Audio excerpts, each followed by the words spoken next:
ಎಲ್ಲರಿಗೂ ಗೊತ್ತಾಗ್ಲಿ ಇದು ಹೆಂಗೆ ಕಾಣುತ್ತಂತ. ಇಷ್ಟು ಪುಟಗಳಿರುತ್ತೆ. ಇದು ಸಾಮಾನ್ಯ ಜನ ಇದನ್ನು ಯಾವ ರೀತಿಯಲ್ಲಿ ಅರ್ಥ ಮಾಡ್ಕೊಳ್ಳೋದು, ಹೆಂಗ್ ಅರ್ಥ ಮಾಡ್ಕೊಳ್ಳೋದು ಒಂದು ದೊಡ್ಡ ಸಮಸ್ಯೆನೇ ಇರೋದು ಈ ಥರ ಜಡ್ಜ್ಮೆಂಟ್ಸ್ ಅಂತ. ಸೊ ನಮ್ಮ ಒಂದು ಅಟ್ಲೀಸ್ಟ್ ಪ್ರಯತ್ನ ಇರೋದು ಇದ್ರ ಮುಖಾಂತರ ಸ್ವಲ್ಪ ಒಂದು ಸರಳೀಕರಣ ಆಗಲಿ, ಅಟ್ಲೀಸ್ಟ್ ಸಾಮಾನ್ಯ ಜನ ಇದು ಏನಿದೆ ಏನಿಲ್ಲ ಅಂತ ಸ್ವಲ್ಪ ಅರ್ಥ ಮಾಡ್ಕೊಬಿಡಿ ಆಗಲಿ ಅಂತ. ಸೊ ಇದರಲ್ಲಿ ಅಶ್ವಿನಿ ಅವ್ರು ಹೇಳಿದ ಹಾಗೆ 7 ಜಡ್ಜ್ಗಳು ಈ ಜಡ್ಜ್ಮೆಂಟ್ ಬಂದಿದ್ದಾರೆ. ಅದರಲ್ಲಿ ಒಬ್ಬರು ಬೇಲಾ ತ್ರಿವೇದಿ ಬಂದು ಒಂದು ಭಿನ್ನಾಭಿಪ್ರಾಯ ಕೊಟ್ಟಿದ್ದಾರೆ. 6 ಜಡ್ಜ್ ಬಂದು ಅವರು ಒಂದು ಒಮ್ಮತ್ತಿಂದ ಈ ಒಳ ಮೀಸಲಾತಿ ಆಗಬೇಕು ಅಂತ ಒಂದು ತೀರ್ಪು ಕೊಟ್ಟಿದ್ದಾರೆ. ಅದು ಬಿಟ್ಟು ಇನ್ನೇನು ಒಂದಿಷ್ಟು ಅಂಶಗಳು ಅದರಲ್ಲಿದೆ. ಆದರೆ ನಾವು ಜಡ್ಜ್ಮೆಂಟ್ಸ್ ಓದ್ಕೊಂಡು ಹೋದರೆ ಮೇನ್ ಜಡ್ಜ್ಮೆಂಟ್ ಇರೋದು ಜಸ್ಟಿಸ್ ಚಂದ್ರಚೂಡ್, ಯಾರು ಚೀಫ್ ಜಸ್ಟಿಸ್ ಇದ್ದಾರೆ, ಮತ್ತು ಮನೋಜ್ ಮಿಶ್ರಾ ಅವರಿಬ್ಬರೂ ಸೇರಿಕೊಂಡು ಒಂದು ಇದು ನೋಡಿ, ಇದು 7 ಜಡ್ಜ್ ಎಲ್ಲ ಕೂತ್ಕೊಳ್ತಾರಲ್ಲ, ನಮಗೂ ಲಾಯರ್ಸ್ ಆಗಿ ಇದು ಓದೋದು ತುಂಬ ಕಷ್ಟ ಆಗುತ್ತೆ. ಯಾಕೆಂದರೆ 7 ಜಡ್ಜಲ್ಲಿ ಇಬ್ಬರು ಒಂದು ಬರೀತಾರೆ, ಇನ್ನೊಬ್ಬರು ಇನ್ನೊಂದು ಬರೀತಾರೆ, ಮೂರನೇವ್ರು ಇನ್ನೊಂದು ಬರೀತಾರೆ. ಸೊ ಆ ಒಂದು ಜಡ್ಜ್ಮೆಂಟಲ್ಲಿ ನಿಮಗೆ ಅಷ್ಟು ಒಪಿನಿಯನ್ ಸಿಗುತ್ತೆ. ಸೊ ಈ ಜಡ್ಜ್ಮೆಂಟಲ್ಲಿ 6 ಒಪಿನಿಯನ್ಸ್ ಇದೆ. ಫಸ್ಟ್ ಒಪಿನಿಯನ್ ಬಂದು ಚಂದ್ರಚೂಡ್ ಮತ್ತು ಮನೋಜ್ ಮಿಶ್ರಾ. 2ನೇ ದೊಡ್ಡ ಒಪಿನಿಯನ್ ಇರೋದು ಗವಾಯ್.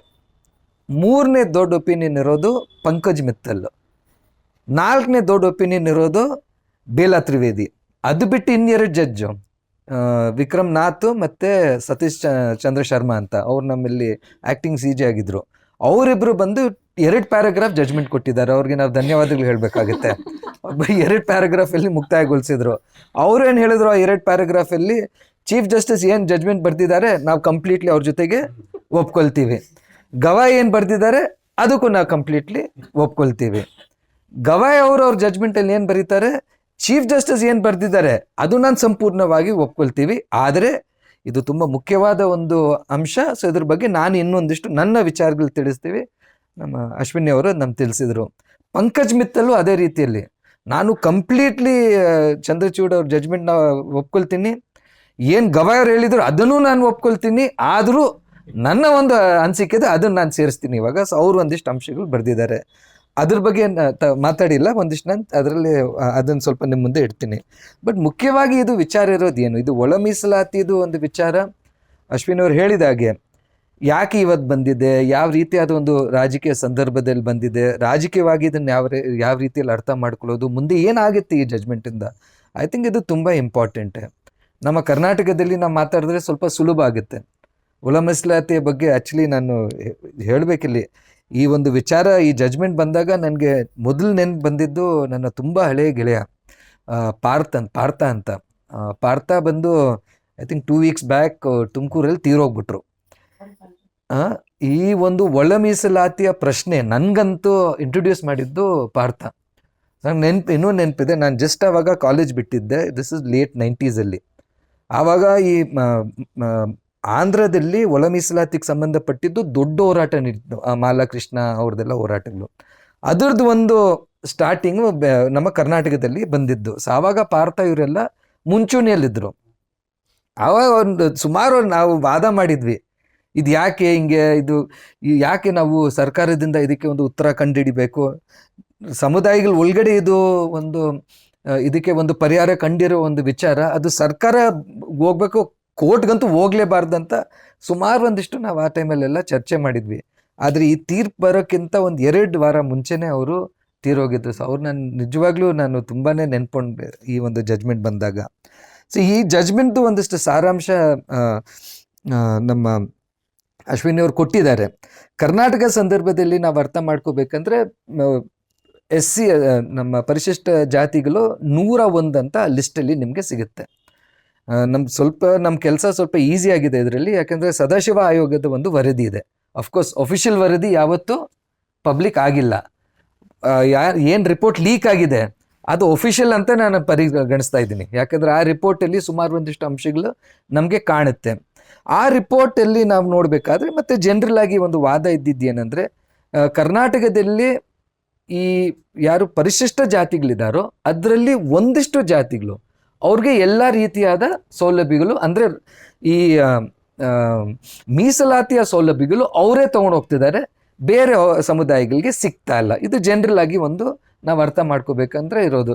ಕೆಲವೊಬ್ಬರು ಹೇಳ್ತಾರೆ ನೋಡಿ, ಬೋವಿ ಸಮಾಜದವರು ಅವರು ಅಸ್ಪೃಶ್ಯರು ಅಲ್ಲ, ಅಸ್ಪೃಶ್ಯರು ನಾವು ಮಾದಿಗರು ಹೊಲೆಯರು ನಾವು ಅಸ್ಪೃಶ್ಯರು, ನಮಗೆ ಅಷ್ಟು ಆ ಮಟ್ಟಕ್ಕೆ ಮೀಸಲಾತಿ ಸಿಗ್ತಾ ಇಲ್ಲ. ಆದರೆ ಇವರು ಅಸ್ಪೃಶ್ಯರು ಅಲ್ಲ, ಆದರೆ ಅವ್ರಿಗೆ ಸಿಗ್ತಾ ಇದೆ. ಅವ್ರು ಹೆಂಗೆ ಬಂದು ಸೇರಿಕೊಂಡ್ರು? ಅಫ್ಕೋರ್ಸ್ ಅವ್ರು ಆ ಲಿಸ್ಟಲ್ಲಿ ಇದ್ದಿದ್ದು ಅವರು ಮಹಾರಾಜರ ಕಾಲದಿಂದ, ಅವ್ರು ನಿನ್ನೆ ಮೊನ್ನೆ ಲಿಸ್ಟಲ್ಲಿ ಇಲ್ಲ. ಬಟ್ ಆ ಒಂದು ವಾದ ಇತ್ತು, ಯಾರು ನಿಜವಾದ ದಲಿತರು ಅಂತ ಹೇಳೋಕ್ಕಾಗಲ್ಲ. ಅದು ಲೀಗಲ್ ಕ್ಯಾಟಗಿರಿ, ನಾವು ಪೊಲಿಟಿಕಲ್ ಕ್ಯಾಟಗಿರಿ ಮಾತಾಡೋಕ್ಕಾಗಲ್ಲ, ಇದು ಲೀಗಲ್ ಕ್ಯಾಟಗಿರಿ ಮಾತಾಡ್ತಿರೋದು. ಸೊ ಈ ಒಂದು ವಿಚಾರ ಬೇರೆ ಬೇರೆ ರಾಜ್ಯಗಳು ನಡ್ಕೊಂಡು ಬಂದಿದೆ. ಈ ಸುಪ್ರೀಂ ಕೋರ್ಟ್ ಕೇಸ್ ಏನು ಬಂದಿದೆ, ಈ ಸುಪ್ರೀಂ ಕೋರ್ಟ್ ಕೇಸಲ್ಲಿ 3 ಸ್ಟ್ಯಾಚ್ಯೂಟ್ಸ್ ಚಾಲೆಂಜಲ್ಲಿ ಇದ್ದಿದ್ದು. ಮೊದಲನೇದು ಬಂದು ಪಂಜಾಬಲ್ಲಿ 2010 ಒಂದು ಕಾನೂನು ತಂದರು. ಅದರಲ್ಲಿ ಅವ್ರು ಏನು ಹೇಳಿದ್ರು ಅಂದರೆ, ಮಜಹಬಿ ಸಿಖ್ ಮತ್ತು ಇನ್ನೊಂದು ಸಮುದಾಯ ಅವ್ರು ಒಂದು ಕಡೆಗಿರಲಿ ದಲಿತರು, ಮಿಕ್ಕಿದ ಎಲ್ಲ ದಲಿತರು ಇನ್ನೊಂದು ಕಡೆಗಿರಲಿ, SC ಒಂದು ಕಡೆಗಿರಲಿ, ಮೀಸಲಾತಿ ಬಂದಾಗ ಇವ್ರಿಗೆ 50%, ಇವ್ರಿಗೆ 50% ಕೊಡ್ತೀವಂತ. ಆ ಕಾನೂನು ಪಂಜಾಬ್ ಆ್ಯಂಡ್ ಹರಿಯಾಣ ಹೈಕೋರ್ಟು ರದ್ದು ಮಾಡ್ತು. ಹರಿಯಾಣದಲ್ಲಿ 1994 ಅವರು ಒಳ ಮೀಸಲಾತಿಗಂತ ಒಂದು ಆದೇಶ ಜಾರಿ ಮಾಡ್ತಾರೆ.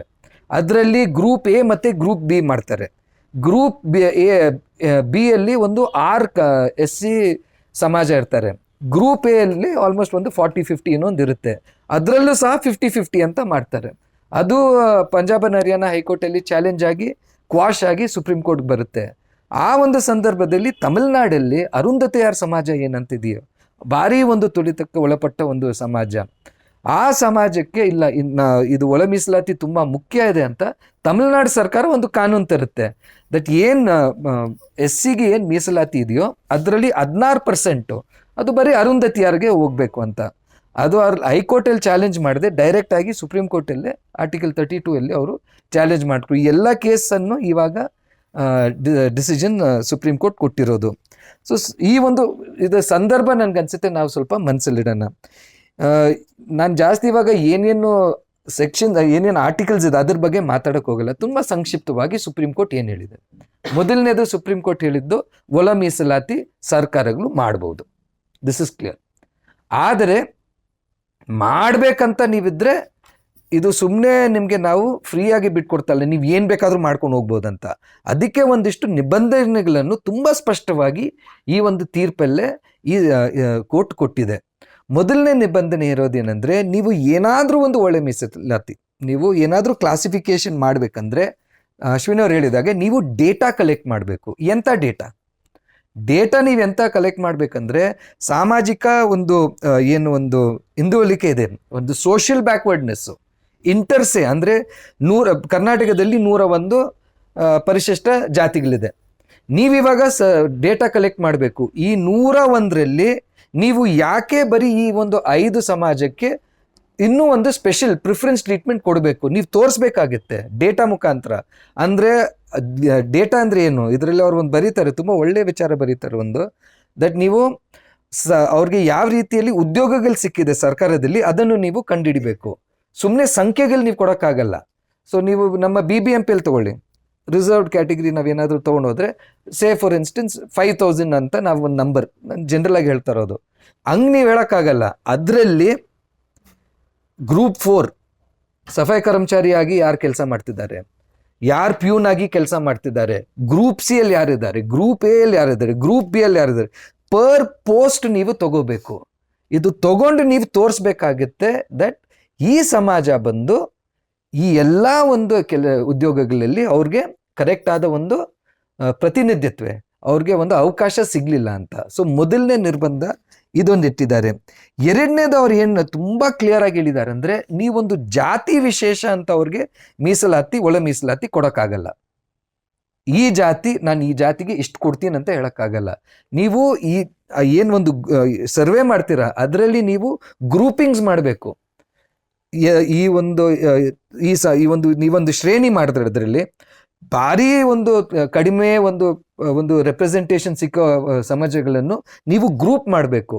ಆ ಗ್ರೂಪ್ಗೆ ನೀವು ಏನಾದರೂ ಒಂದು ವಿಶೇಷವಾಗಿ ನೀವು ಮೀಸಲಾತಿ ಕೊಡ್ಬೋದಂತ ಈ ವಿಚಾರ ಇರೋದು.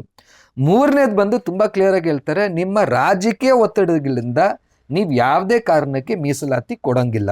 ಇದನ್ನೆಲ್ಲ ನಾವು ಏನು ಹೇಳಿದ್ದೀವಿ ಅದನ್ನು ಪಾಲನೆ ಮಾಡಿಕೊಂಡೇ ನೀವು ಈ ಒಂದು ಸಬ್ ಕ್ಲಾಸಿಫಿಕೇಶನ್ ಮಾಡೋಕ್ಕಾಗುತ್ತೆ. ಮತ್ತು ಇನ್ನೊಂದು ಪಾಯಿಂಟ್ ಏನು ಹೇಳ್ತಾರೆ ಅಂದರೆ, ಸರ್ಕಾರ ಏನಾದರೂ ಒಂದು ಒಳ ಮೀಸಲಾತಿ ಮಾಡಿದ್ರು ಅದನ್ನು ನೀವು ಕೋರ್ಟಲ್ಲಿ ಚಾಲೆಂಜ್ ಮಾಡ್ಬೋದು. ಇದು ಆ್ಯಕ್ಚುಲಿ ಭಾರಿ ವಿಚಿತ್ರ. ಸರ್ಕಾರ ಏನಾದರೂ ಒಂದು ಕೆಲಸ ಮಾಡಿದ್ರೆ ಅದು ಸರಿನೋ ತಪ್ಪೋ ಕೋರ್ಟ್ಗೆ ಹೋಗೋ ಅಧಿಕಾರ ಎಲ್ಲರಿಗೂ ಇದೆ.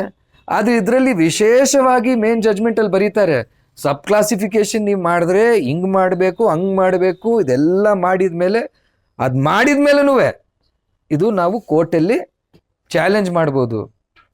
Judicial review, power of judicial review, ಅದ್ರ ಬಗ್ಗೆನೇ ಒಂದಿಷ್ಟು ಪ್ಯಾರಾಗ್ರಾಫ್ಸ್ ಅವ್ರು ಬರೆದಿದ್ದಾರೆ. ಸೊ ಈ ಒಳ ಮೀಸಲಾತಿ ಇವಾಗ ಏನಾಗುತ್ತೆ, ನಾವು ಅದನ್ನು ಅರ್ಥ ಮಾಡ್ಕೋಬೇಕಂದ್ರೆ ಇದಾದ ಮತ್ತೆ ನೆಕ್ಸ್ಟ್ ಸ್ಟೆಪ್ಪು. ಅದರಲ್ಲಿ ನನಗನ್ಸುತ್ತೆ ಈ ಜಜ್ಮೆಂಟಲ್ಲಿ ಒಂದಿಷ್ಟು 2 ಇಂಡಿಕೇಟರ್ಸ್ ಇದೆ. ಅಶ್ವಿನಿ ಅವ್ರು ಹೇಳಿದಾಗೆ ಕೋರ್ಟ್ ಏನು ಹೇಳಿದೆ ಅಂದರೆ, ಒಳ ಮೀಸಲಾತಿ ನೀವು ಮಾಡಬೇಕಂದ್ರೆ 2 ಪದ್ಧತಿಗಳು ನಿಮಗೆ ಅವೈಲೇಬಲ್ ಇರೋದು. ಮೊದಲನೇದು ಬಂದು ಪ್ರಿಫರೆನ್ಸ್ ಮಾಡೆಲ್ಲು, ನೆಕ್ಸ್ಟ್ ಬಂದು ಎಕ್ಸ್ಕ್ಲೂಸಿವ್ ಮಾಡೆಲು. ಪ್ರಿಫರೆನ್ಸ್ ಮಾಡೆಲ್ ಅಂದರೆ ಏನು? ಪ್ರಿಫರೆನ್ಸ್ ಮಾಡೆಲ್ ಅಂದರೆ ನೀವೇನು ಹೇಳ್ತೀರಾ, ನಾವು ಏನು ಪರಿಶಿಷ್ಟ ಜಾತಿಗಳಿಗೆ ಮೀಸಲಿರೋ ಒಂದು ಏನು ಸೀಟ್ಸ್ ಇದೆಯೋ ಅದರಲ್ಲಿ ಒಂದಿಷ್ಟು ಭಾಗ ಬಂದು ಪ್ರಿಫರೆನ್ಸ್ ಆಗಿ ಈ ಒಂದಿಷ್ಟು ಸಮುದಾಯಗಳಿಗೆ ನಾವು ಕೊಡ್ತೀವಿ. ಸೊ ಕರ್ನಾಟಕದಲ್ಲಿ 101 ಪರಿಶಿಷ್ಟ ಜಾತಿಗಳಿರೋದು, ಅದರಲ್ಲಿ 10 ಜಾತಿಗಳು ಅವ್ರೇನೋ ಸರ್ವೆ ಎಲ್ಲ ಮಾಡಿದ ಮೇಲೆ 10 ಜಾತಿಗಳು ಏನಿದೆಯೋ ಅವರ ಒಂದು ಅದರಲ್ಲಿ ಹಿಂದುಳಿತದಲ್ಲಿ ಇನ್ನೂ ಹಿಂದುಳಿತ ಇದ್ದಾರೆ ಅಂತ ನೀವು ಏನಾದರೂ ಒಂದು ತೀರ್ಮಾನ ಮಾಡಿದ್ರೆ, ಆ 10 ಜಾತಿಗಳಿಗೆ ಏನು ಮೀಸಲಿರೋ ಒಂದಿಷ್ಟು ಸೀಟ್ಗಳಿದೆಯೋ ಅದರಲ್ಲಿ ಒಂದು ಭಾಗ ಫಸ್ಟ್ ಪ್ರಿಫರೆನ್ಸ್ ಇವ್ರು ಕೊಡೋದು. ಇವ್ರು ಅದನ್ನು ತುಂಬಿಸಿಲ್ಲ ಅಂದರೆ ಬೇರೆ ಜಾತಿ, ನಮ್ಮ ಬೇರೆ SC ಅವರು ಬಂದು ಅದನ್ನು ತುಂಬಿಸ್ಕೋಬೋದು. Preference model. ಎರಡನೇದು ಹೇಳ್ತಾರೆ ಎಕ್ಸ್ಕ್ಲೂಸಿವ್ ಮಾಡೆಲ್. ಎಕ್ಸ್ಕ್ಲೂಸಿವ್ ಮಾಡೆಲ್ ಅಂದರೆ ಈ ಒಂದಿಷ್ಟು ಜಾತಿಗಳಿಗೆ ಮಾತ್ರ ಆ ಸೀಟ್ಗಳನ್ನು ನಾವು ಮೀಸಲಿಡ್ತೀವಿ. ಸೊ ಅವರು ಏನು ಹೇಳ್ತಾರೆ, ಈ 2 ಮಾಡೆಲ್ ನಿಮ್ಮ ಮುಂದೆ ಇದೆ, ಬಟ್ ನೀವು ಇದೆಲ್ಲ ಮಾಡ್ಕೊಂಡು ಬನ್ನಿ, ಆಮೇಲೆ ಅದನ್ನು ನಾವು ಟೆಸ್ಟ್ ಮಾಡ್ತೀವಿ. ನಾವು ಹೇಳ್ತಾ ಇದ್ದೀವಿ, ನೀವು ಮುಂದೆ ನಡಿಬೇಕಂದ್ರೆ ಈ 2 ಒಂದು ದಾರಿ ನೀವು ಹಿಡ್ಕೊಂಡು ನಡಿಬಹುದಂತ. ಸೊ ನೆಕ್ಸ್ಟ್ ಏನಾಗುತ್ತೆ, ಸರ್ವೆ ಆಗಬೇಕು, ಡೇಟಾ ಕಲೆಕ್ಟ್ ಮಾಡಬೇಕು, ಅದಾದ ಮತ್ತೆ ನೀವು ಇದೆಲ್ಲ ಗ್ರೂಪಿಂಗ್ಸ್ ಮಾಡಬೇಕು, ನೀವು ತೀರ್ಮಾನ ಮಾಡಬೇಕು 5%, 6%, 10%. ತಮಿಳ್ನಾಡಲ್ಲಿ 16% ಅಂತ ಇದೆ. ಪಂಜಾಬ್ ಲಾ ಪ್ರಕಾರ 50% ಆಲ್ರೆಡಿ ಮಾಡಿದ್ದಾರೆ. ಸೊ ಅವೆಲ್ಲ ನೀವು ಮಾಡಿದಾಗ ಕೋರ್ಟ್ ಆಮೇಲೆ ನೀವು ಬಂದು ಅದನ್ನು ಪ್ರೂವ್ ಮಾಡಬೇಕಾಗುತ್ತೆ. ಸೊ ನನಗನ್ಸುತ್ತೆ ಈ 3 ಕೇಸ್ ಇನ್ನು ಇವಾಗ ಸುಪ್ರೀಂ ಕೋರ್ಟಲ್ಲಿ ಪೆಂಡಿಂಗ್ ಇದೆ. ಪಂಜಾಬ್ದು ಕಾನೂನು, ಹರಿಯಾಣದ ನೋಟಿಫಿಕೇಶನು, ತಮಿಳ್ನಾಡುದು ಕಾನೂನು, ಅದು ಡಿಸ್ಪೋಸ್ ಆಗಿಲ್ಲ. ಇದು ಬರೀ ಕಾನೂನು ಏನಿದೆ ಅಂತ ಅವರು ಸ್ಪಷ್ಟ ಮಾಡಿಸಿದ್ದಾರೆ. ಆ 3 ಕೇಸ್ ಇವಾಗ, ಆ 3 ಕೇಸು ಇದು ಕರೆಕ್ಟಾ ಇಲ್ವಾ, ನೀವು 2 ಗ್ರೂಪ್ ಮಾಡಿದ್ದೀರಾ, ಆ 2 ಗ್ರೂಪ್ ನೀವು ಹೆಂಗೆ ಮಾಡಿದ್ರಿ, ನೀವು ಹೆಂಗೆ ತೀರ್ಮಾನ ಮಾಡಿದ್ರಿ, ಮಜಹಬಿ ಸಿಖ್ ಮಾತ್ರ ಪಂಜಾಬಲ್ಲಿ ಮತ್ತು ರವಿದಾಸ್ ಅನ್ಸುತ್ತೆ, ಆ 2 ಸಮುದಾಯಕ್ಕೆ ಮಾತ್ರ ವಿಶೇಷ ಒಂದು ನೀವು ತೋರಿಸಿ, ಏನು ಡೇಟಾ ನೀವು ಕಲೆಕ್ಟ್ ಮಾಡಿದ್ದೀರಾ, ನೀವು 50% ನೀವು ಹೆಂಗೆ ನೀವು ಕನ್ಕ್ಲೂಡ್ ಮಾಡಿದ್ರಿ, ಎಷ್ಟು ಪೋಸ್ಟ್ ಬಗ್ಗೆ ನೀವು ಸರ್ವೆ ಮಾಡಿದ್ರಿ, ಇವೆಲ್ಲ ಇವಾಗ ಟೆಸ್ಟು ಸುಪ್ರೀಂ ಕೋರ್ಟಲ್ಲಿ ನಡೆಯಲಿದೆ. ಇದು ಕ್ಲಿಯರ್ ಆಗಿದೆಯಲ್ಲ. ಈ 3 ಕಾನೂನು ನೆಕ್ಸ್ಟು ಕೋರ್ಟಲ್ಲಿ ಆ ಕೇಸಸ್ಸು ಇಯರ್ ಆಗುತ್ತೆ. ಆ ಕೇಸ್ಗಳಲ್ಲಿ ಸುಪ್ರೀಂ ಕೋರ್ಟ್ ಇನ್ನೊಂದು ಸತಿ ತೀರ್ಪು ಕೊಡುತ್ತೆ. ಅದರಲ್ಲಿ ಅವ್ರು ಬರಿಬೋದು, ಪಂಜಾಬಲ್ಲಿ ಮಾಡಿರೋ ಒಂದು ಪದ್ಧತಿ ಓಕೆ ವೆರಿ ಗುಡ್, ಅವರೆಲ್ಲ ಸರ್ವೆ ಮಾಡಿದ್ರು, ಈ ಪೋಸ್ಟ್ ಮಾಡಿದ್ರು, ಅದು ಮಾಡಿದ್ರು, ಕರೆಕ್ಟಾಗಿ ಅವರು ಪರ್ಸೆಂಟೇಜ್ ತೊಗೊಂಡ್ರು, ನೋ ಪ್ರಾಬ್ಲಮ್. ಹರಿಯಾಣ ಬಂದರು ತಪ್ಪು ಮಾಡಿದ್ರು, ಅಥವಾ ಅರುಂಧತಿಯರ್ ಸಂಬಂಧಪಟ್ಟ ಕಾನೂನು ಅದು ಸರಿನೋ ತಪ್ಪು, ಸುಪ್ರೀಂ ಕೋರ್ಟ್ ಇವಾಗ ತೀರ್ಪು ಕೊಡೋದು ಬಾಕಿ ಇದೆ. ಸೊ ನನಗನ್ಸುತ್ತೆ ಇದು ಒಂದು ಯಾರ್ದದು ಡೈಲಾಗು, ಶಾರುಖ್ ಖಾನ್ದ ಪಿಕ್ಚರ್ ಅಭಿ ಬಾಕಿ ಥರ ಇದು ಹಿಂಗೆ ಆಗಿಬಿಟ್ಟಿದೆ. ಸೊ ಇದು ಜಜ್ಮೆಂಟ್ ಇದೆ, ಬಟ್ ಈ ಜಜ್ಮೆಂಟು ಇದರಲ್ಲಿ ಆಲ್ರೆಡಿ ಅರ್ಥ ಮಾಡ್ಕೊಳ್ಳೋದು ಇನ್ನೂ ಒಂದಿಷ್ಟು ಟೈಮ್ ಬೇಕಾಗುತ್ತೆ. ಬಟ್ ಮುಂದೆ ಹೆಂಗೆ ಸಬ್ ಕ್ಲಾಸಿಫಿಕೇಶನ್ ಆಗುತ್ತೆ, ಆ ನೆಕ್ಸ್ಟು ಈ 3 ಕೇಸ್ಗಳು ತೀರ್ಮಾನ ಆದಾಗ ಇನ್ನೂ ಒಂದಿಷ್ಟು ಸ್ಪಷ್ಟತೆಗಳು ನಮಗೆ ಸಿಗುತ್ತೆ. ಸೊ ಇದು ಈ ಅಟ್ಲೀಸ್ಟ್ ಇದಕ್ಕೆ ಸಂಬಂಧಪಟ್ಟಿದ್ದು. ಎರಡನೇ ವಿಚಾರ ಬಂದು ಇದರಲ್ಲಿ ಈ ಕ್ರೀಮಿ ಲೇಯರ್ ವಿಚಾರ. ಈ ಕ್ರೀಮಿ ಲೇಯರ್ ವಿಚಾರ ಯಾವುದೇ ಕಾರಣಕ್ಕೆ ಈ ಜಜ್ಮೆಂಟಲ್ಲಿ ಮೆನ್ಷನ್ ಮಾಡಬಾರ್ದಾಗಿತ್ತು. ನೀವು ಜಜ್ಮೆಂಟ್ ತಗೊಳ್ಳಿ, ಪ್ಯಾರಾ 1 ಮತ್ತು ಪ್ಯಾರಾ 19 ಅವ್ರು ಸ್ಪಷ್ಟವಾಗಿ ಬರೀತಾರೆ, ನಮ್ಮ ಮುಂದೆ ಇರೋದು ಒಂದೇ ಒಂದು ಪ್ರಶ್ನೆ, ಚೆನ್ನೈಯ ಜಜ್ಮೆಂಟು ಅದು ಕರೆಕ್ಟಾ ಇಲ್ವಾ, ಸಬ್ ಕ್ಲಾಸಿಫಿಕೇಶನ್ ಮಾಡ್ಬೋದಾ ಮಾಡಬಾರ್ದಾ ಹೇಳ್ತಾರೆ. ಪ್ಯಾರಾ 19 ಏನು ಹೇಳ್ತಾರೆ ಅಂದರೆ, ನಮ್ಮ ಮುಂದೆ ಏನೇನು ವಾದಗಳು ಮಂಡಿಸಿದಾರೋ ಎಲ್ಲ ಅಡ್ವೊಕೇಟ್ಸು ಬರೀ ಈ ವಿಚಾರದ ಬಗ್ಗೆ ಅವರು ವಾದ ಮಂಡಿಸಿದ್ದಾರೆ. ಅಂದರೆ ಯಾವ ವಿಚಾರದ ಬಗ್ಗೆ, ಈ ಸಬ್ ಕ್ಲಾಸಿಫಿಕೇಶನ್ ಬಗ್ಗೆ ವಾದ ಮಂಡಿಸಿದ್ದು. ಇವಾಗ ಕೇಸ್ ಇರೋದು ಸಬ್ ಕ್ಲಾಸಿಫಿಕೇಶನ್ ಬಗ್ಗೆ, ನಿಮ್ಮ ಮುಂದೆ ವಾದ ಮಂಡಿಸಿದ್ದು ಬರೀ ಸಬ್ ಕ್ಲಾಸಿಫಿಕೇಶನ್ ಅಂತ ನೀವೇ ಬರೀತೀರಾ. ಆದರೆ ನೀವು ಜಜ್ಮೆಂಟಲ್ಲಿ ಏನು ಮಾಡ್ತೀರಾ, ಕ್ರೀಮಿ ಲೇಯರ್ ಬಗ್ಗೆ ಮಾತಾಡ್ತೀಯ. ಇವರು ನಮ್ಮ ಮಿತ್ತಲ್ ಸಾಹೇಬ್ರಂತ ಇದು ಅದು ಮೀರಿ ಹೋಗ್ತಾರೆ. ಅವ್ರು ಒಂದು ಕಡೆಗೆ ಬರೀತಾರೆ, ನಮ್ಮ ಪ್ರಾಚೀನ ಭಾರತದಲ್ಲಿ ಜಾತಿನೇ ಇರಲಿಲ್ಲ. ಅವ್ರು ಇನ್ನೊಂದು ಕಡೆಗೆ ಬರೀತಾರೆ, ಈ ಅಲ್ಲಿ ರೀಡ್ ದಟ್ ಹೆಂಗ್ ಏನು ಹೇಳ್ತೀರಾ. ಬಟ್ ಅಂದರೆ ಈ ವಿಚಾರ ಇದೆಯಲ್ಲ, ಕ್ರೀಮಿ ಲೇಯರ್ ವಿಚಾರ ಈ ಜಡ್ಜ್ಮೆಂಟಲ್ಲಿ ಬರಿಬಾರ್ದಾಗಿತ್ತು. ಮತ್ತೆ ಬರ್ದಿದ್ದು ಅದು ತಪ್ಪೆ. ಇಂದಿರಾ ಸಾಹ್ನಿ ಜಡ್ಜ್ಮೆಂಟಲ್ಲಿ ಆಲ್ರೆಡಿ ಈ ವಿಚಾರ ಚರ್ಚೆ ಆಗಿಬಿಟ್ಟು SC/STಗೆ ಈ ಕ್ರೀಮಿ ಲೇಯರ್ ಕಾನ್ಸೆಪ್ಟ್ ಅಪ್ಲೈ ಆಗಲ್ಲ ಅಂತಲೇ ಒಂದು ಅರ್ಥ ಬರುತ್ತೆ ಅದರಲ್ಲಿ. ಅದು ಮೀರಿ ಅದರಲ್ಲಿ ಅವ್ರು ಬರೆದಿರೋ ಒಂದು ವಿಚಾರ ಹೆಂಗಿದೆ ಅಂದರೆ, ಇದು ಈ ಪರಿಶಿಷ್ಟ ಜಾತಿ ಮತ್ತು ಪರಿಶಿಷ್ಟ ಪಂಗಡಗಳಿಗೆ ಈ ಕ್ರೀಮಿ ಲೇಯರ್ ಅಪ್ಲೈ ಮಾಡಬೇಕಂತ ಕೋರ್ಟ್ಸು ತುಂಬ ಪ್ರಯತ್ನ ಮಾಡ್ತಿದ್ದಾರೆ ಮುಂಚೆಯಿಂದ. ಇದು ಮೊದಲನೇ ಪ್ರಯತ್ನ ಅಲ್ಲ. ದವಿಂದರ್ ಸಿಂಗಲ್ಲಿ ಬಂತು, ಜರ್ನೇಲ್ ಸಿಂಗಲ್ಲೂ ಬಂತು, ತುಂಬ ಪ್ರಯತ್ನ ಮಾಡಿದ್ದಾರೆ. ಆದರೆ ಸರ್ಕಾರದ ಮೇಲೆ ಒಂದು ಜನರ ಒಂದು ಒತ್ತಾಯ ಏನಿದೆ, ಒಂದು ದಲಿತ ಸಮುದಾಯದ್ದು, ದಲಿತ ಸಂಘಟನೆಗಳದ್ದು ಎಲ್ಲರದು ಸೇರಿ ಒಂದು ಒತ್ತಾಯ ಏನಿದೆ, ಅದ್ರ ಕಾರಣ ಅದನ್ನು ಅಲ್ಲೇ ಬಿಟ್ಟಿದ್ದಾರೆ. ಬಟ್ ಈ ಜಡ್ಜ್ಮೆಂಟಲ್ಲಿ ಅವ್ರು ಬರೀತಾರೆ ದಟ್ ಜರ್ನೇಲ್ ಸಿಂಗಲ್ಲಿ ಬರೆದಿದ್ದು ಅದು ಸರಿ ತಪ್ಪೋ ಯಾರು ಕ್ವೆಶ್ಚನ್ ಮಾಡಿಲ್ಲ, ಅದಕ್ಕೆ ನಾನು ಪ್ರಿಸ್ಯೂಮ್ ಮಾಡ್ಕೊಂಡು ಹೋಗ್ತಾ ಇದ್ದೀನಿ ದಟ್ ಇಟ್ ಈಸ್ ಕರೆಕ್ಟ್. ಅದನ್ನು ಹೇಳ್ಕೊಂಡು ಅವರು ಈ ಕ್ರೀಮಿ ಲೇಯರ್ ಪ್ರಶ್ನೆಗೆ ಹೋಗ್ತಾರೆ. ಸೊ ಮೊದಲನೇದು ಈ ಕ್ರೀಮಿ ಲೇಯರ್ ವಿಚಾರ ಏನಿದೆಯೋ ಇದು ಈ ಜಡ್ಜ್ಮೆಂಟಲ್ಲಿ ಇರಬಾರ್ದಾಗಿತ್ತು. ಮತ್ತು ಯಾವ ರೀತಿಯಲ್ಲಿ ಅದನ್ನು ವಿಶ್ಲೇಷಿಸಿದ್ದಾರೆ ಅದು ಸಾಮಾಜಿಕ ನ್ಯಾಯಕ್ಕೆ ಸಂಪೂರ್ಣವಾಗಿ ವಿರೋಧದ ಒಂದು ಅರ್ಥ, ವಿರೋಧದ ಒಂದು ತಿಳುವಳಿಕೆ, ಒಂದು ವಿಶ್ಲೇಷಣೆ. ಇನ್ನೊಂದು ಇವಾಗ ಇದು ಸ್ವಲ್ಪ ನಾನು ಓದ್ತೀನಿ, ಯಾಕೆಂದರೆ ಇದು ಯಾಕೆ ಇದನ್ನು ಇವರೆಲ್ಲ ಬರೀತಾರಂತೆ. ಜಡ್ಜ್ಗಳು they should judge the question before them. ಅದು ಬಿಟ್ಟು ಇವರು ಇವೆಲ್ಲ ಮಾಡ್ತಾರಲ್ಲ, ಆವಾಗ ತುಂಬಾ ಡೌಟ್ ಆಗುತ್ತೆ ಅವ್ರ ಇಂಟೆನ್ಷನ್ಸ್ ಏನಿದೆ ಅಂತ. ಸೊ ಇದು ಜಸ್ಟಿಸ್ ಮಿತ್ತಲ್ ಬರೀತಾರೆ, ನಾನು ಚಂದ್ರಚೂಡ್ ಜಡ್ಜ್ಮೆಂಟು ಒಪ್ಕೊಳ್ತೀನಿ, ಗವಾಯಿನೂ ಒಪ್ಕೊಳ್ತೀನಿ, ಬಟ್ ನೀವು ಕೇಳ್ಕೊಳ್ಳಿ, ಇವಾಗ ನಾನು ನಿಮಗೆ ತಿಳಿಸ್ತೀನಿ ಈ ದೇಶದಲ್ಲಿ ಜಾತಿ ವ್ಯವಸ್ಥೆ ಹೆಂಗಾಯ್ತಂತ. ಸೊ ಅವ್ರು ಬರೆಯೋದು ಇದು, ಇದರಲ್ಲಿ ಒಂದು ಅಂಡರ್ ಟೋನ್ ಇದೆ. ಜನರಲಿ ನೀವು ಮೀಸಲಾತಿ ಜಡ್ಜ್ಮೆಂಟ್ಸ್ ಹೋದ್ರೆ ಒಂದು ಅಂಡರ್ ಟೋನ್ ನಿಮ್ಗೆ ಗೊತ್ತಾಗ್ಬಿಡುತ್ತೆ, ಅವ್ರಿಗೆ ಒಳಗಡೆ ಏನೋ ಒಂದು ಕಚ್ತಾ ಇದೆ. ನೀವು EWS ಜಡ್ಜ್ಮೆಂಟ್ ಯಾರಾದರೂ ಓದಿದ್ದಿದ್ರೆ ಆ EWS ಜಡ್ಜ್ಮೆಂಟ್ ಅದು ಬಂದು ಒಂದು ಸೆಲೆಬ್ರೇಷನ್. ಆದರೆ ನಮ್ಮ ಪರಿಶಿಷ್ಟ ಜಾತಿ, ಪರಿಶಿಷ್ಟ ಪಂಗಡ, OBC ಜಡ್ಜ್ಮೆಂಟ್ಸ್ ನೀವು ಓದಿ ನೋಡ್ರಿ, ಎಲ್ಲೋ ಒಂದು ಕಡೆ ಎಫಿಷಿಯನ್ಸಿ ಪರವಾಗಿಲ್ಲ ನೋಡಿ, ಮೀಸಲಾತಿ ಕೊಡಲೇಬೇಕು ಯಾಕಂದರೆ ಹಿಂದುಳಿತರು, ಎಫಿಷಿಯನ್ಸಿ ಆಯಿತು, ಏನಾಗುತ್ತೆ ಎಫಿಷಿಯನ್ಸಿ ಸ್ವಲ್ಪ ಎಫೆಕ್ಟ್ ಆಗುತ್ತೆ, ಬಟ್ ಮಾಡ್ಬೇಕು ನಾವು ಸಾಮಾಜಿಕ ನ್ಯಾಯ. ಅದು ಒಂದು ಅಪ್ರೋಚ್ ಇರೋದು, ರೈಟ್? ಜನರಲಿ ಅದೇ ಅಪ್ರೋಚ್. ಸೊ ನಮ್ಗೆ ಭಾರಿ ಇದು ಕಿರಿಕಿರಿ ಆಗುತ್ತಿದೆಲ್ಲ ನಮಗೆ ಇದು ಓದಿದಾಗ. ಸೊ ಈ ಜಡ್ಜ್ಮೆಂಟ್ ನೋಡಿ, ಇದು ಜಡ್ಜ್ಮೆಂಟ್ ಇರೋದು ಒಳ ಮೀಸಲಾತಿ. ಇದು ಯೂರಿಯನ್ ಬರೀತಾರೆ,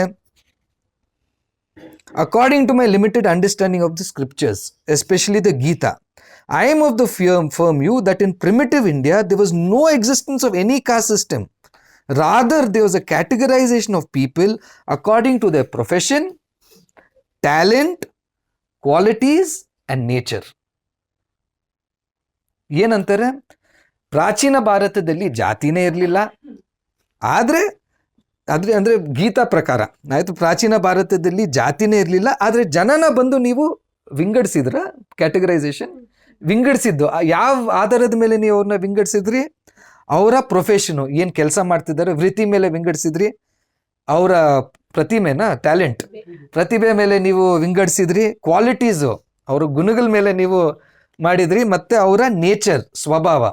ಸೊ ಇದನ್ನು ಇಟ್ಕೊಂಡು ಪ್ರಾಚೀನ ಭಾರತದಲ್ಲಿ ಜನನ ವಿಂಗಡಿಸಿದ್ರು, ಜಾತಿ ಅಂತ ಇರಲಿಲ್ಲ.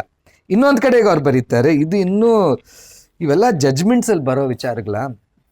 ದ ಭಗವದ್ಗೀತಾ, ಇದು ಬರೀತಾರೆ ಭಗವದ್ಗೀತಾ ಬಗ್ಗೆ. The Bhagavad Gita in subsequent versus describes the intrinsic qualities of each of the ವರ್ನಾಸ್.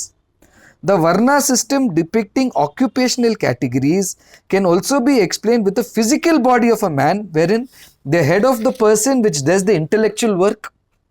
So ಈ ವರ್ಣ ಏನಿದೆಯೋ, ನೀವು ಒಬ್ಬ ವ್ಯಕ್ತಿಯ ದೇಹಕ್ಕೆ ನೀವು ಕಂಪೇರ್ ಮಾಡ್ಬೋದು. ಇಂಟೆಲೆಕ್ಚುಯಲ್ ವರ್ಕ್ ಅಂದರೆ ಬೌದ್ಧಿಕ ಕೆಲಸ ಮಾಡೋರು ಬ್ರಾಹ್ಮಣ.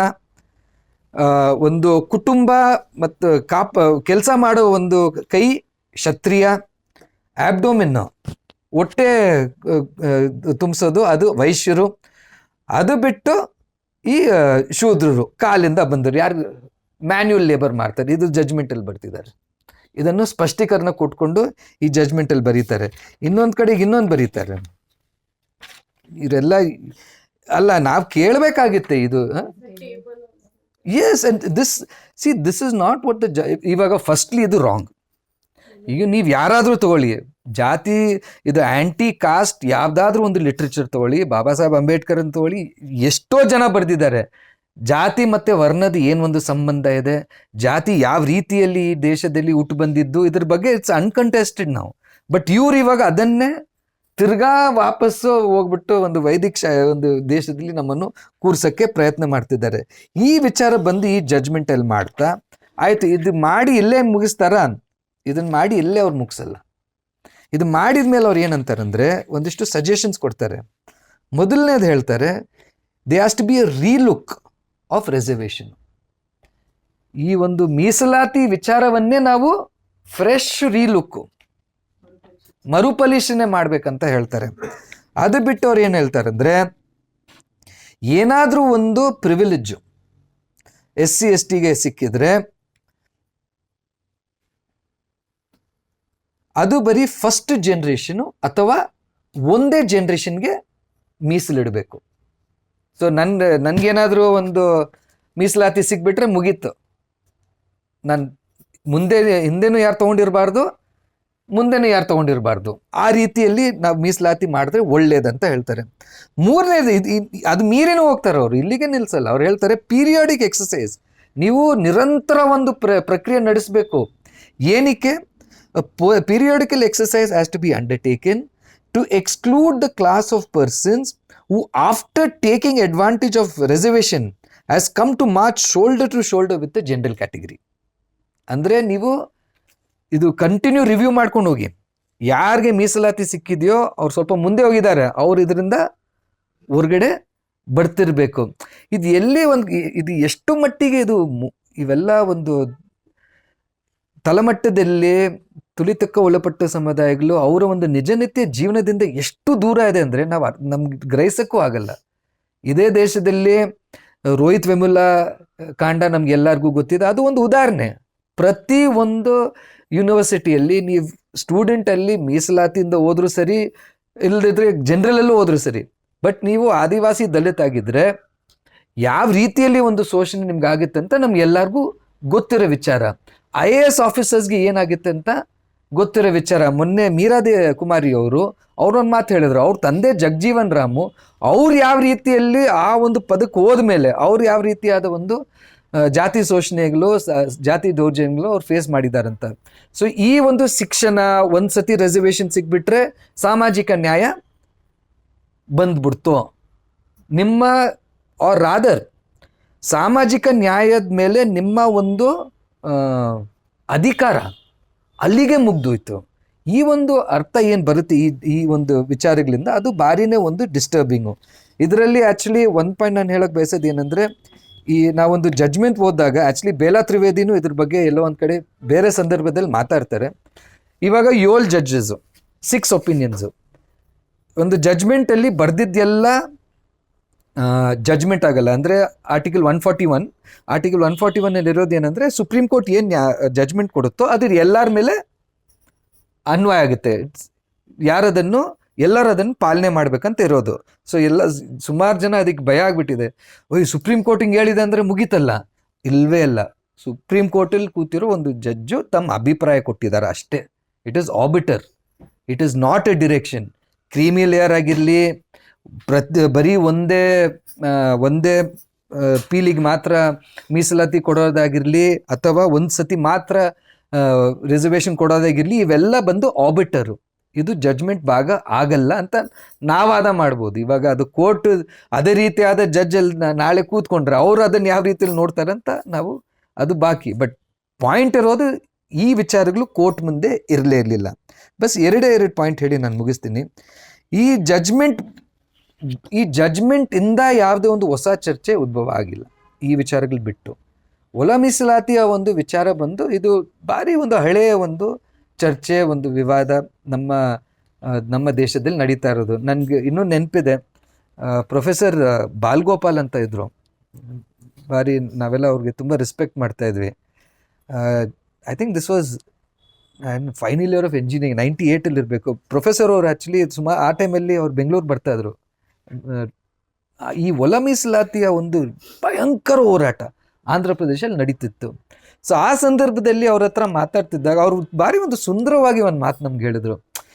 ನೋಡಿ, ಈ ಒಂದು ಒಳ ಮೀಸಲಾತಿಯ ಪ್ರಶ್ನೆ ಇದು ಇಂಪಾರ್ಟೆಂಟ್ ಪ್ರಶ್ನೆ, ಭಾರಿ ಮುಖ್ಯವಾದ ಪ್ರಶ್ನೆ. ಇದು ನಾವು ಸೈಡಿಗೆ ತಳ್ಳಕ್ಕಾಗಲ್ಲ. ಬಟ್ ಈ ಒಂದು ಪ್ರಶ್ನೆ ಬಂದು ಸಾಮಾಜಿಕವಾಗಿ ಇದನ್ನು ನಾವು ಬಗೆಹರಿಸ್ಬೇಕಾಗುತ್ತೆ. ಇದನ್ನು ಹಿಡ್ಕೊಂಡು ಸರ್ಕಾರಗಳು ಕೋರ್ಟ್ಗಳ ಮುಂದೆ ಹೋಗ್ಬಿಟ್ರೆ ಅವ್ರದ್ದೇ ಒಂದು ಏನೋ ಒಂದು ಅವ್ರು ಮಾಡಕ್ಕೆ ಹೊರಡ್ತಾರೆ. ಮತ್ತು ನಮ್ಗೆ ಗೊತ್ತಿದೆ ಎಂಥ ಒಂದು ಅವಕಾಶವಾದಿಗಳು, ಆಪರ್ಚುನಿಸ್ಟ್ ಅಂತ ಒಂದು ಪದ ಬಳಸ್ಕೊಳ್ತಾರೆ, ಎಂಥ ಅವಕಾಶವಾದಿಗಳು ಈ ಸರ್ಕಾರ.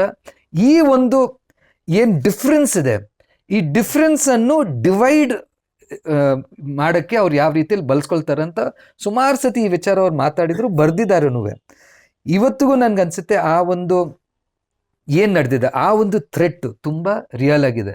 ಯಾಕೆಂದರೆ ನಾವು ಕಂಡಿದ್ದೇನೆಂದರೆ, ಒಂದು ಕಡೆಗೆ ಯಾರು ಒಳ ಮೀಸಲಾತಿ ಬೇಕೇ ಬೇಕು ಅಂತ ಹೇಳೋರು ಒಂದು ಕಡೆಗಿರಲಿ, ಇನ್ನೊಂದು ಕಡೆಗೆ ಸುಮಾರು ಜನ ಇವಾಗ ಬೇಡವೇ ಬೇಡ, ನಮ್ಮ ಐಕ್ಯತೆ ಹೋಗುತ್ತೆ, ಇವೆಲ್ಲ ಅವ್ರು ಆದರೆ ಈ ಎರಡು ಏನು ವಿಚಾರಧಾರೆಗಳಿದೆಯೋ ಒಂದು ವಿಚಾರದಲ್ಲಿ ಅವ್ರು ಎಲ್ಲರೂ ಒಮ್ಮತದಿಂದ ಮಾತಾಡ್ತಾರೆ.